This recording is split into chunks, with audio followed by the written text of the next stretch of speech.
Le hall de l'Institut français du Congo transformé en espace d'exposition photo.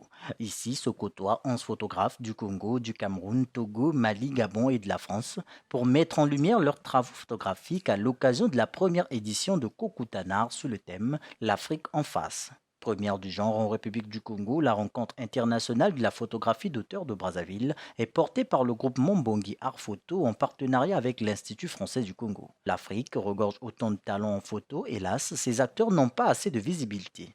Ce festival vient à point nommé booster le travail fait dans l'ombre par ces artistes. L'IFC est vraiment heureux d'accueillir cet événement parce que c'est le premier du genre et puis c'est un art visuel auquel on n'a peut-être pas donné beaucoup de place jusqu'à présent au niveau de l'IFC. Donc c'est une première en tant que rencontre internationale, mais c'est également un événement qu'on tient à saluer au sein de l'IFC. L'Afrique centrale regorge des photographes talentueux qui ne demandent qu'à s'exprimer. Elle manque de cadre permanent d'expression et de promotion de la photographie d'auteur. C'est dans cette optique de promotion de la photographie que s'inscrivent les rencontres internationales de la photographie d'auteur de Brazzaville, dénommée Kokutana, rencontre en lingala.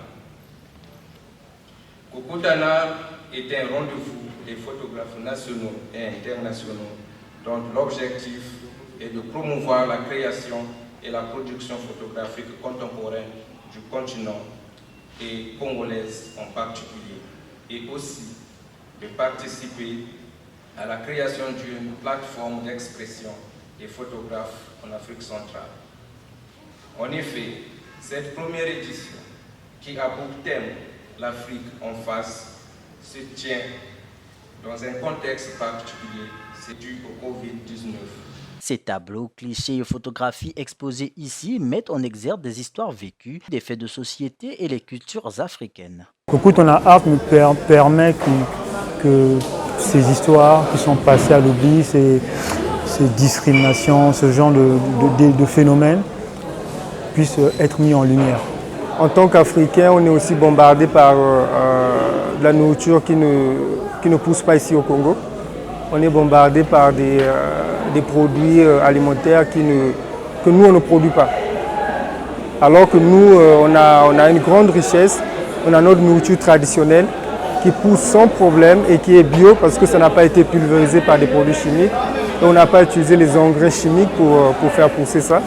Et donc c'est très bon pour la santé. Moi je trouve que c'est une prise de conscience. Les gens doivent se réveiller. Consommons ce qui pousse chez nous. Je trouve qu'il n'y a pas mieux que ça. Ces œuvres photographiques suscitent l'admiration de tout observateur. On se sent revivre, hein.